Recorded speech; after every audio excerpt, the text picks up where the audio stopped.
자, 여러분, 오늘은 지금 이 시간은, 이번 코로나 바이러스 상태로 해서, 보류했던 수업에 대한 보강을 하도록 하겠습니다. 뭐, 지난번에 1장, 2장을 못 했기 때문에, 아마 가능한 한, 그 시간들을 우리가 좀 보강하는 시간을 좀 가지도록 하겠습니다.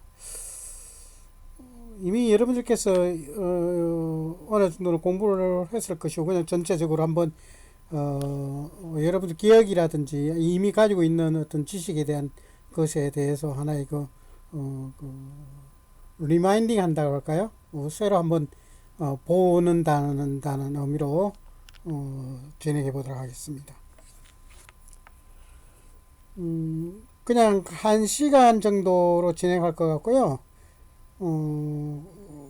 뭐, 이렇게, 어차피 실시간이 아니니까, 편안하게, 나누어서 파일을 두세 개로 나눌 수도 있는데, 그냥, 1시간 계속 연속해서 진행할 테니까, 그냥, 피곤하면 좀 듣다가 좀 스톱하고, 또, 다시 한번 또 보고, 그런 여러 가지 반복을 하면 될 것 같고요. 이 수업에 앞서서 몇 가지를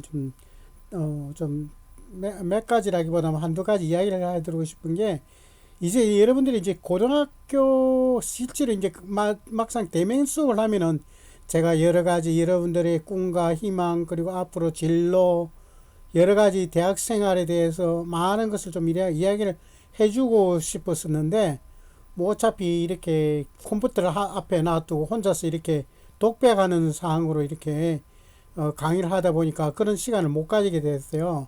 뭐 한두 가지를 일단은 대면 수업 하기 전에 앞서서 지금 다른 수업의 예를 통해서 들으면 좀 느낀 게 기본적으로 우리 학생들이 이제 고등학교를 곧 졸업하고 대학을 온 상태에서 뭐라고 할까요? 학원 다니거나 또는 고등학교 때 문제집을 가지고 공부를 하던 습성이 아주 몸에 진하게 배어 있을 거라고 생각하고 있어요. 그래서 조금만 어떤 문제라도 꼭 해결하고 넘어가야 그 다음에 속이 풀리지, 그 다음에 하지 않으면 막 스트레스 받고 하는 그런 생활의 연속이었을 거라고 저는 생각이 듭니다. 이제 근데 여러분 이제 그런 생각에서는 이제 좀 탈피해 주시길 바랍니다. 이제는 여러분들이 어느 과를 불문하고 전공을 불문하고 이제 나름대로 자기의 하고 싶은 공부를 또는 이제 자기의 미래를 위해서 하나의 이제 세계를 이제 조금씩 벡터를 쌓아가는 그런 단계입니다. 즉 자기만의 어떤 공간을 위해서 자기만의 어떤 행복을 위해서 자기가 추구하는 바를 이제 하나하나씩 쌓아 올라가는 그런 시기인데요. 이제 그런 시작인데, 이제 여러분들 하시는 모든 공부 하나하나가 여러분들의 공부고, 이제 여러분들이 또 거기서 고민을 하고 좀 더 발전할 수 없을까? 좀 더 자기를 향상시킬 수 없을까? 또는 내가 이 공부하는 데 대해서 얼마나 기여를 할 수 있을까? 라는 조그만 그런 생각을 잉태하기 시작하는, 즉, 태동을 시작하는, 그런 시기입니다. 그러니까 여러분들이 기본적으로 이제 가져왔었던 공부하는 스타일을 이제 다 어지간하면 이제 버리시고 대학의 공부는 이제 말 그대로 자기의 나름대로의 삶을 이제 그 고학문이라는 걸 통해서 진행하는 이제부터 시작하는 단계니까 주로 이제 교수님들의 역할은 물론 세세한 어떤 이론적이나 원리적인 부분도 이야기를 좀 하겠지만은 주로 우리 학생들이 얼마나 자기 자신들이 이제 공부를 할 수 있는 그런 모티브를 던져주는 겁니다. 모티브를 던져줘서 어떻게 동기 유발을 할 수 있게끔. 그래서 좀 더, 창의적으로, 좀 더 도전적으로, 자기가 공부하는 데 대해서, 좀 더 열의를 가지고, 좀 더, 열정적으로 공부를 할 수 있는, 이제 그런 어떤 내가 방법론적인 것을, 그런 방향적인 것을 제시를 해주고 이끌어주는 역할이 우리 대학에서의 어떤 공부입니다. 그래서 그리고 그런 것을 해주는 분들이 이제 교수님들이고요. 그래서 여러분들께서 이제 뭐 학부만 아니고 이제 1, 2학년은 주로 전공이기 때문에 전공이라고 하면 이제 교양인 쪽에 많이 있기 때문에 그냥 부담 없이 이제 앞으로 전공학에 대한 어떤 기본적인 어떤 개념 장착이라 할까요? 그리고 대학인으로서의 이제 폭넓은 생각을 좀 개념을 가져야 될 필요가 있어요. 꼭 하나의 학문이 아니라 여러분들이 앞으로 살아나가는 어떤 생활이나 또는 사고방식에 있어서도 이제 대학인으로서의 어떤 그런 개념을 장착하셔서 이제 행동도 하고 사고도 할 수 있도록 하는 것이 우리가 요즘 뭐 일반 학도 마찬가지고 여러 가지 교양 공부를 지금 하고 계실 거잖아요. 그죠? 그래서 그런 부분을 이제 잘 응용하셔서 자기가 앞으로 하는 어떤 학문에 대해서 대학 4년이라는 기간이 짧으면 짧고 길면 긴데요. 아무튼 그 기간 동안 내가 이 학문에 대해서는 내 전공에 대해서는 이제 어느 정도는 남보다는 더 나은 좀 더 높은 그런 어떤 전문적 지식을 갖출 수 있는 어떤 또는 그런 갖추도록 이렇게 생각과 사고방식을 그리고 결과적으로 이제 생활하시 주시면 좋겠습니다.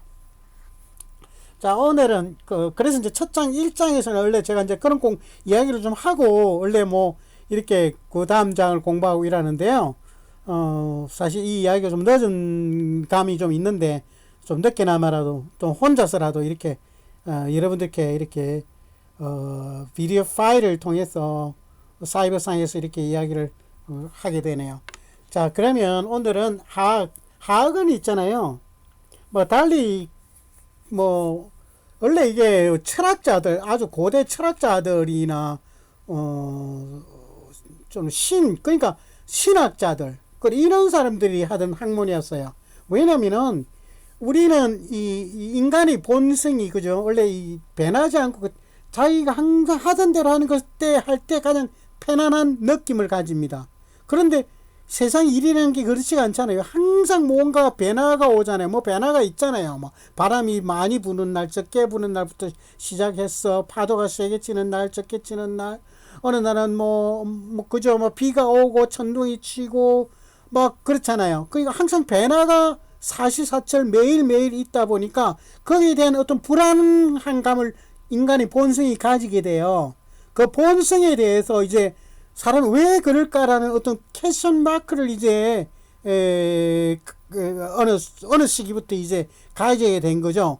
우리가 이제 호모 사피엔스 또는 이제 호모 사피엔스에서 사피엔스 하나 더 붙이잖아요. 그죠? 호모 사피엔스라는 것은 이제 우리 현생 인류의 존재들입니다. 우리의 조상들이죠. 호모 사피엔스까지는 어느 정도 직립보행을 할 수 있는 동물들이나 어느 정도 하고 아주 초기 정말로 원시적인 초원시적인 도구의 사용이 있었는데 그때도 이제 어떤 변화에 대해서 무서움을 가지고 시작했죠. 막 무서움을 항상 가지고 있었고 자연에 대한 두려움, 자연이라는 개념이 없었겠지만은 아무튼 그 변화에 대한 그런 어떤 두려움이 있었고 이제 호모 사피엔스로 넘어오면서 이제 인간들이 좀 더 세련된 도구를 만들고 또 하나 이제 그 자연의 어떤 변화에 대한 자기 나름대로 방어 수단도 가지게 되고 좀 더 그 편안함을 추구하고 자기의 정서적인 안정감을 찾기 위한 노력을 시작하게 됩니다. 그것이 이 하학의 시작이라고 보면 되겠어요. 그래서 하학을 우리가 총칭할 때는 어떤 학문이라고 할 때는 변화에 대해서 연구하는 학문이 바로 하학이다 라고 이야기를 합니다. 자, 오늘 그래서 하학에 대한 어떤 기본 개념은 그렇고요. 하학은 여기 1장에서는 하학에 대해서 21세기에 한 과학 그리고 하학 공부, 과학적 방법, 물질의 분류, 물질의 세 가지 형태, 물질의 물리적 성질과 화학적 성질, 측정 수치 처리, 차원 해석에 대한 문제풀이와 그리고 현장 문제풀이 이런 것이 있을 건데요. 전체적으로 한 시간에 대해서 이걸 다 뭐 우리가 다 소화한다는 거는 조금 무리가 있을 거고, 또 여러분들께서 실질적으로 이런 화학 용어에 대해서 이제 개념은 어느 정도 화학의 어떤 변화에 대해서 공부를 하는 거구나까지만 알더라도 이제 여러 가지 용어를 지금 공부하고 있잖아요. 그 용어의 변화, 우리가 일상적으로 쓰지 않는 용어에 대한 어떤 거부감 또는 어색함 또는 뭐라고 이야기를 하죠? 좀 뭔가 자기 개성에는 합리적으로 들려져 오지 않는 어떤 개념들, 여러 가지 측면에서 여러분들이 부자연스러운 어떤 느낌을 가질 거예요. 이게 이제 당연한 건데요. 제가 볼 때는 이제 그래서 그것을 해결하고 극복할 수 있는 방법은 오로지 하나입니다. 프랙티스 또는 반복을 위해서 반복적인 연습을 통해서 자기 화학글을 만들게 도록 노력을 해 주길 바랍니다. 뭐 여러 다른 학문도 마찬가지지만 제가 이야기 들었는지 모르겠지만 반복적인 어떤 연습이 이해를 제일 먼저 하면 좋지만은 이해를 2번 해도 못하고 3번 해도 못하고 4번 5번 해도 못하면 오로지 그 방법은 6번째 하는 방법밖에 없습니다. 그러면 여러분들이 첫 번째 한 번에 이해했던 사람보다도 더 오랜 정말 살아있는 지식을 6번, 7번 통해서 이해하고 받아들였던 사람은 처음 전자의 경우보다도 훨씬 더 나은, 그리고 좀 더 강한 지식을 갖추게 될 것이라고 저는 생각합니다. 그러니까 실망하지 마시고 나는 왜 5번, 6번 해야 내 것이 되지라고 해서 실망이나 어떤 불안감을 가지지 마시고 그것이 어떤 면에서는 더 현명한 방법이라 생각하시고 공부를 해 주시길 바랍니다. 자, 화학 1-1 21세기를 위한 과학. 화학은 제가 전체적으로 한번 이 써마리한 이 내용을 여러분들에게 이렇게 전달해 주는 방향으로 해서 읽어주는 방법으로 해서 좀 더 부연 설명이 있으면 조금 더 하도록 하겠습니다. 자, 물질과 그들의 변화에 대한 연구를 하는 학문이다. 중심 학문으로서의 화학인데 이 화학은 거의 모든 학문에 조금이라도 관여를 할 수 있고 또 어떤 다른 학문들의 어떤 약간의 원리적인 측면에는 항상 관련성이 있게끔 작동을 합니다. 그렇기 때문에 화학의 기본적인 개념을 알고 있으면 여러분들이 어떤 과목을 공부를 하시더라도 어떤 전공을 앞으로 하셔서 생활을 하시더라도 상당히 많이 도움이 될 거라고 저는 확신을 합니다. 그리고 어떤 그 미시세계 연구의 도구로서 사용되는 것이 화학인데 일단 이 여러분들이 나중에 제가 오늘 이 수업의 말미에 유튜브 자료를 한두 개 보여드릴 것인데 이 모든 우리가 살고 있는 우리는 실제로 보면요 여러분이나 나나 우리는 우주에서 왔어요. 부모님으로부터 왔다고도 이야기할 수 있는데 실제로는 부모님의 조상도 부모님의 조상의 거슬러 쭉 올라가면요 우리들은 근원적으로는 우주에서 왔습니다. 우주의 어떤 한 원조, 한 원자보다 더 작은 어떤 입자, 어떤 그런 차원에서 우리의 어떤 물질이, 우리를 이루는 물질이 만들어져가 있고, 지금 우리 몸도, 무한한 많은 분자들의 운동과, 전자들이 주고받은가, 어떤 많은 그런 작용에 의해서 우리가 숨을 쉬고 행동하고 살아나갈 수 있습니다. 이것이 바로, 미시세계에서의 학문으로서의 화학이라고 할 수 있겠고요. 우리가 화학자들이 연구하는 첨단과학이 있는데요. 첨단과학으로서는 태양전지가 있고, 실리콘 웨이퍼와 유전자 조작 기술을 이용해서 종자결합을 하는 건데요. 이것은 단순한 하나의 아주 극 작은 어떤, 예입니다. example인데요. 우리 생활에서 지금 수없이 많은 현대 문명의 이기들을 사용해서 우리가 가고 있는데요. 여러분들께서 생활하시고 오늘 당장 여러분들이 사용하시는 핸드폰이 없다고 생각하면 여러분들의 생활은 어떨까요? 여러분들이 당장 오늘은 정수되지 않는 물을 매일 마시고 그리고 많이 매일 배탈이 난다거나 다른 병을 유발한다거나 하면 우리 세상은 어떨까요? 그리고 어느 날 당장 썩고 앉아 고갈이 되어서 많은 어떤 합성 섬유를 우리가 만들어서 옷을 만들어 입지 못할 때 오로지 목화에 의존해서 면에 의존해야 될 경우에 우리의 생활에는 어떤 변화가 올 수 있을까요? 이러한 여러 가지를 우리 생활은 지금 화학에 연결해서 아주 밀접하게 결정적으로 밀접한 어떤 그런 지식의 배경하에서 우리가 지금 생활하고 있는 겁니다. 그걸 여러분들께서 생활하면서 화학이라는 학문이 항상 내 주위에서 일어나고 있는 어떤 그런 가정이구나 라고 생각을 해주면 좋겠습니다. 자, 21세기를 위한 과학인데요. 요즘 저기에서 보면 그래핀이라고 나오죠. 흑연 산화물입니다. 흑연은 있잖아요. 흑연 강산 같은 데 가거나 이렇게 가면은 전부 산 자체가 그냥 까만 흑연 산으로 되어 있을 때도 있어요. 엄청나게 많은 거죠. 우리 지구상에서 수억 톤을 가지고 있는 엄청난 물질이 흑연입니다. 근데 이 흑연을 가지고 초고가의 이 흑연의 구조를 따라서 다이아몬드가 될 수도 있어요. 흑연이. 또는 요즘 많이 연구되고 있는 그래핀, 즉 전도 물질로서 그래핀이 지금 금보다도 더 비싼 어떤 재료로서 최첨단 연구 소재로서 우리가 생활하고 있는 우리의 생활을 한 번 더 업그레이드 시키고 새로운 차원에서 우리 생활을 더 발전시키는 한 재료로서 지금 이 흑연으로부터 출발해서 지금 그래핀으로 만들어졌는데 이런 소재가 연구되고 있습니다. 여기 보면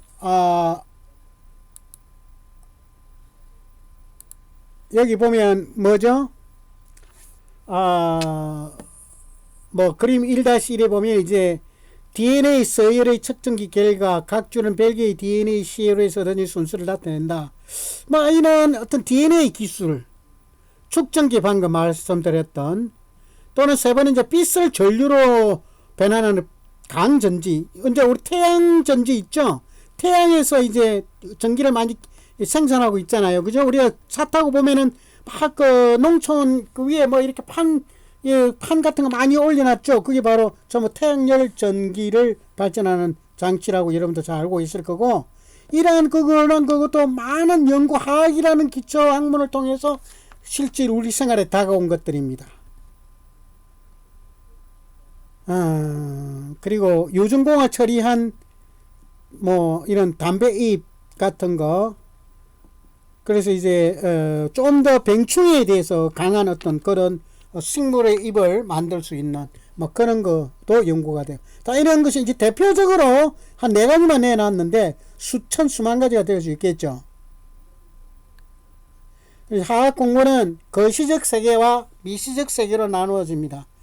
그래서 그 대상으로서는 이제 여기 보면 우리가 원래 우리가 흔히 말해서 이제 녹이 쓴 못이라 하잖아요. 그죠? 녹슨 못에 찔리면 안 되라고 이야기하죠. 그죠? 우리가 다른 말로는 산화가 된 철이라고 할 수 있어요. 즉 1인 Fe 철에 1인 산소가 갖다 붙어서 산화가 이렇게 Fe2O3가 되는, 즉 산화가 됐는데 이렇게 크게 보면은 우리가 녹슨 세계다라고 해서 우리가 거시적으로는 녹설은 철이곤 하지만 실제 미시적으로 보면 이러한 현상이 벌어진다 이겁니다. 그래서 여기 보면 철과 산소에서 형성된 녹의 간단한 분자의 수준입니다. 이렇게 표현할 수가 있다는 거죠. 미시적으로 또는 거시적으로. 자, 과학적 방법은요, scientific method인데, 그러면 관찰을, 자, 과학은 있지 않습니까? 과학은. 이렇게 세 가지를 그렇게 행사하면 됩니다. 첫 번째, 관찰을 하고, 관찰을 아주 꼼꼼하게 표현을 하고, 그 표현을 이제 어느 적절한 지식을 이용을 해서 해석을 하는 겁니다. 그래서 해석을 하기 위해서는 많은 어느 정도의 지식이 필요하겠죠. 또는 다른 사람이 공부했던 해석을 했던 어떤 자료가 필요하겠죠. 그래서 그 해석한 것을 이제 관찰에 적용을 해서 이 관찰을 이제 체계화해서 이제 어떤 하나의 어떤 규칙 속에로 규칙적인 학문으로 잡아 놓는다는 거. 이것이 바로 이제 우리가 과학적 방법으로 화학의 어떤 현상을 추구하는 방법입니다. 그래서 이러한 어떤 관찰, 표현, 해석은 우리가 크게 나누어서 정성적 데이터와 정량적 데이터를 합친 것입니다. 그래서 이 두 가지를 합친 것이 이제 이러한 과학적 방법의 가정이다. 로 얻어진 정보들이다. 또는 학문이다.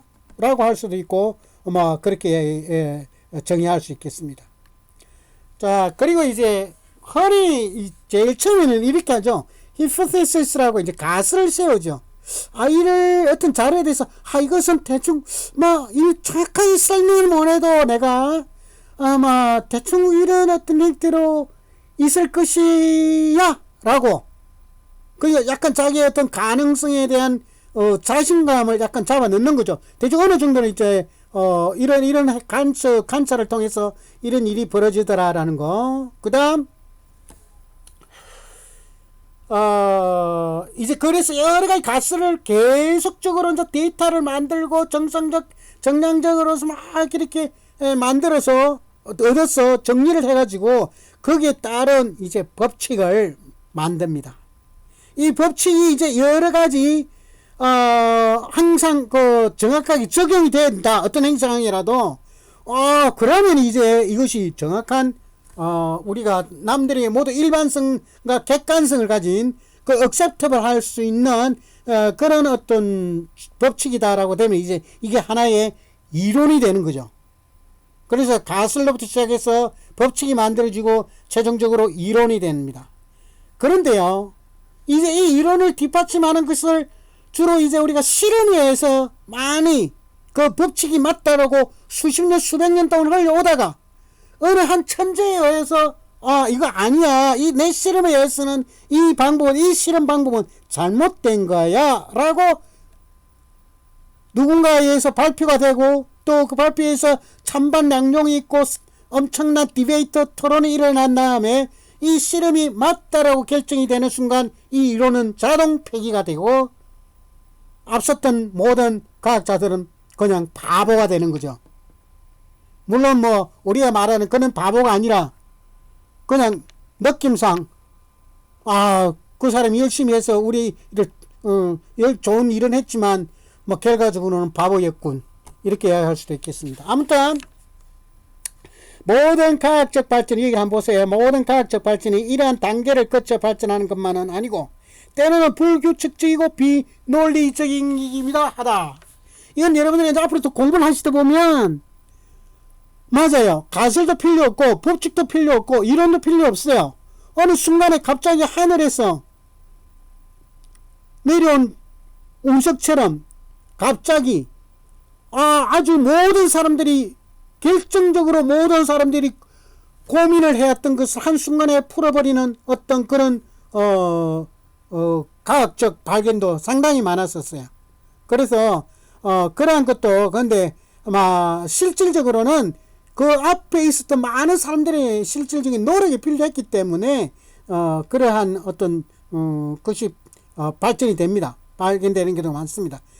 나중에 이제 유기학에 들어가 보시거나 특히 유기학 쪽 보면은 우연히 발전된 게 많아요. 여러분 과학적으로 한번 생각을 해보세요. 생각적으로 해보면 포스트잇 이름을 많이 쓰시죠, 그죠? 이게 하나의 예가 될 수도 있지만 갑자기 그 폐기된 어떤 접착제가 그냥 어느 종이 칠해보니까 어느 순간에는 이것이 완전히 연고에 안 붙어지고 살짝살짝만 붙이셔도 우리 생활에 엄청나게 많이 필요하는 물질이 된 거잖아요. 그죠?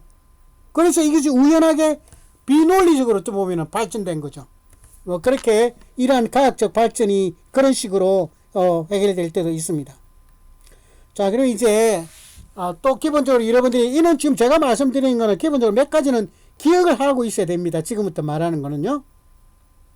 화학은 있잖아요. 이제 그 어떤 변화니까 변화가 눈에 보이지 않는 것도 있지만 대부분 눈에 보이는 거잖아요. 그죠?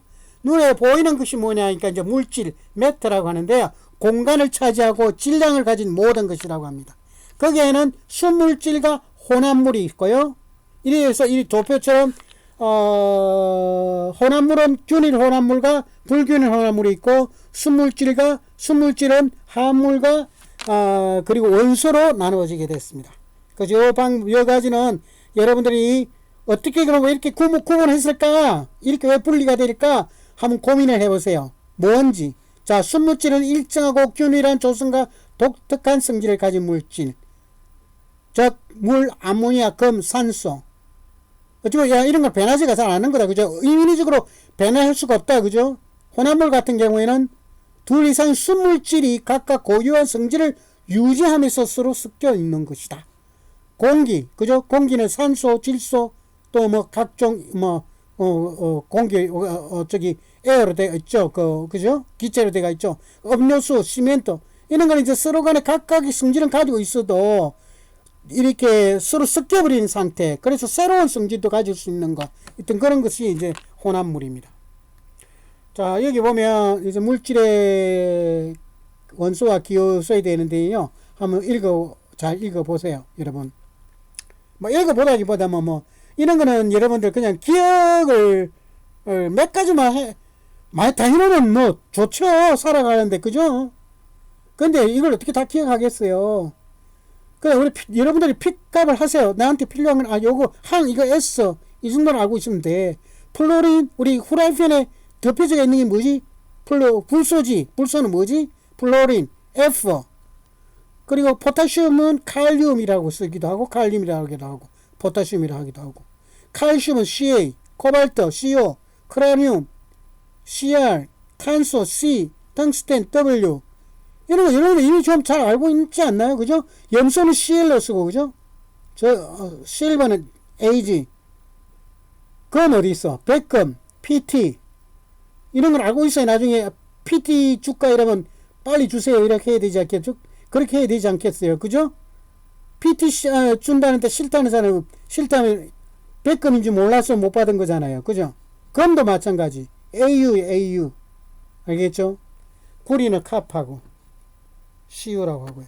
산소, 여러분이 매일 마시는 O, 나트륨 Na. 그러니까 여러분 일지간하면 다 알고 있는, 이미 다 알고 있는 원소들이고 거기에 대한 기호들입니다. 어지간하면 다 기억해 놓으세요. 그리고 이제 순물질과 혼합물이 있는데요. 방금 우리가 여기 순물질, 혼합물 했죠, 그죠? 자, 여기서 이제 좀 더 자세하게 설명을 합니다. 하면 순물질, 일정하고 균일한 조성과 독특한 성질을 갖는 물질, 원소, 화합물, 원소, 화학적으로 더 간단한 물질로 분리할 수 없는 물질. 쫙 이렇게 나오고요. 화합물, 원소들이 화학적으로 항상 일정한 비율로 결합한 순물질. 자, 이거 이제 화학은요, 실제로 원소도 원소지만 이제 여러분들이 주로 딜하고 만지고 고민하고 하는 게 다 있는 컴파운드들입니다. 컴파운드스. 알겠죠? 화합물들입니다. 이런 것들. 이런 거 갖다 붙이고 떼내고 갖다 붙이고 떼내고 이래갖고 어떻게 갖다 붙이면 우리한테 더 유용하고 이런 거는 더 강하고 우리한테 포진이 독이 되고 약이 되고 이런 여러 가지를 이런 화합물, 여러분들 먹고 있는 모든 약은 다 화합물이잖아요. 그죠? 생약 빼고, 생약도 사실 화합물이에요. 생수 같은 경우는 미네랄이라죠. 그죠? 많은 원소들 있겠죠. 엘리멘트들이. 그리고 혼합물은 둘 이상의 순물질이 각각 고유한 성질을 유지하면서 서로 섞여 있는 경우, 골고루 섞이가 있느냐, 또는 또는 골고루 섞이지 않고 있느냐, 이 상태에서 균일 혼합물가 있고 불균일 혼합물이 있는데요. 이런 거는 영어로 해놓으세요. homogeneous mixture, heterogeneous mixture. 이 두 개를 영어로 해놓으면 더 좋아요. 여러분들 앞으로 쓸 때가 많아요. 이 영어들은. 호모냐, 헤테로냐. 그리고 homogeneous는요, 일반 외국 사람들 일반적 영어에서도 일반 일상생활에서도 많이 쓰이는 과학 용어입니다. 자, 물질의 분류는 사진을 보다 알겠죠? 분류하는 거다, 그죠? 자석을 갖다 내니까 철이 확 붙여, 그죠? 이런 건 혼합물로 보내는 거고, 혼합물에서 이렇게 쭉 가져오는 거, 그죠? 그래서 이러한 기술은 알루미늄, 유리, 플라스틱과 같은 비자기성 물질에서 철이나 강철을 대량으로 분리하는 데 이용됩니다. 물질이 세 가지 상태. 이건 예를, 물 같은 경우가 가장 대표적이죠. 그죠? 대표적으로 세 가지 상태. 모든 물질은 이론상 고체, 액체, 기체 세 가지 상태로 존재할 수 있습니다. 있는데요. 그래, 아는 경우도 있죠. 물론, 아는 경우도 있는데, 우리가 지금 말하는 것은, 현재 여기서는 온도, 압력, 이런 걸 다 배제된 상태입니다. 온도에 따라서 얘를 가장 가까운 게 여기 물이 있네요. 이게 물이 얼었을 때는 고체가 되잖아요, 그죠? 온도 0도까지 내려갔을 때죠, 그죠?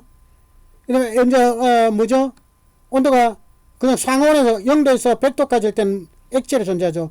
100도 이상에서는 이제 기체로 존재합니다, 그죠? 이 온도에 뭔가 종속대가 있는 물 존재다, 혼합물이다라고 이야기를 할 수 있겠습니다. 아니, 컴파운드다라고 이야기할 수 있겠습니다. 물질이라고 할 수 있겠고요. 자, 물질의 물리적 성질과 화학적 성질. 물리적 성질은 조성이나 본질에 변하지 않고 측정하고 관찰할 수 있는 물질의 성질이고요. 화학적 성질은 포함된 수물질의 조성과 물질의 변화를 수반하는 성질. 자, 이제 성질을 구분하는 겁니다. 어떻게 하면 성질을 구분하느냐? 물리적 성질이냐, 화학적 성질이냐. 그럼 물리적 성질은 뭐냐? 예를 들어서 끓는 점, 녹는 점, 색깔, 이런 거는 물리적이죠. 그죠? 화학적 성질은 완전히 이제 어떤 면에서는 이제 나는 되돌아갈 수 없어. 내 원래 성질로, 내 원래의 상태로 돌아갈 수 없어. 어떤 변화에 의해서, 어떤 변화를 수반하게 되면. 그런 것이 이제 화학적 성질입니다. 그러니까 포함된 순물질의 조성과 본질의 변화를 수반하는 물질의 성질인데요. 달걀을 삶는 거, 수화, 발효, 이런 거겠죠. 그러니까 화학적 성질은 아예 구성 자체를 조성해내는 것을 아예 변화시켜버리는 겁니다. 그런 게고요. 이제 크기 성질이 있는데요. 이건 이제 이런 건 이제 단위의 문제가 나중에 나와요. 이런 거는 크기 성질, 세기 성질, 질량, 길이, 부피, 이런 거 다 단위로 표현하죠. 그죠? 얼마만큼의 물질의 양이 고려되었느냐에 대해서 결정되고, 물질의 양에 관계없이 그냥 느낌으로 알 수 있는데, 이거를 우리가 수치적으로 우리가 약속을 지닌 게 있죠. 약속을 정한 거, 온도, 그리고 밀도도 마찬가지예요. 질량, 길이, 부피, 이런 거 다 우리가 약속에 의해서 크기와 세기 이런 것을 다 정한 겁니다. 그래서 우리가 거기에 따라 물론 것은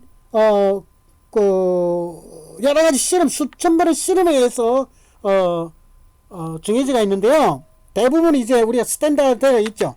우리가 국제 규격 표준 그렇게 표현을 합니다. 자, 여기 있네요. 여기 나왔네요. 측정값은 적절한 단위로 표현하고 국제적으로 통일된 국제 단위계를 사용하고 미터법에 기반하는데, 또는 피터법이나 파운드법이라 해서 미국 같은 데는 미터법을 대부분 하지는 않죠. 야드, 길이를 미터로 하지 않고 야드로 하죠. 그리고 7가지 기본의 단위로 구성되는데, 여기 보면 길이, 질량, 시간, 전류, 온도, 물질의 양, 빛의 세기. 여러분들에게 이거는 여러분 알죠? 무슨 말인지, 그죠? 무슨 말인지. 그럼 여러분들, 이걸 단위로 한번 나타내봐. 이러면, 내가 길이는 미터로 하면 되지, 이런. 킬로그램, 질량은 킬로그램, 시간은 초. 이제부터 좀 전류는 힘들어진다, 그죠? 암페어. 켈빈, 사람들 이름이에요, 다. 암페어라는 사람이, 프랑스 사람, 켈빈, 몰, 칸델라, 이런데, 내가 몰은 아무 사람 이름인지 잘 모르겠어. 그냥, 아무튼, 그랬고, 칸델라도 내가 잘 모르겠어. 아무튼, 사람 이름에 기반한 게 많습니다. 그리고 기호는 이렇게 다 보면, 이제 CD는 다 칸델라고, 몰, 켈빈은, K고, 암페어는 A고, 이 실질적으로 우리 시간에 많이 쓰는 겁니다. 여러분들이 관심이 없어서는 잘 모르겠지만 켈빈도 과학적인 용어로 해서 많이 쓰고 있고요. 뭐 K일반은 뭐로 주는 화학에서는 거의 뭐 절대적으로 많이 쓰는 단위들입니다. 자, 일단 이 1.76는 이제 후반부에서 하도록 하겠습니다.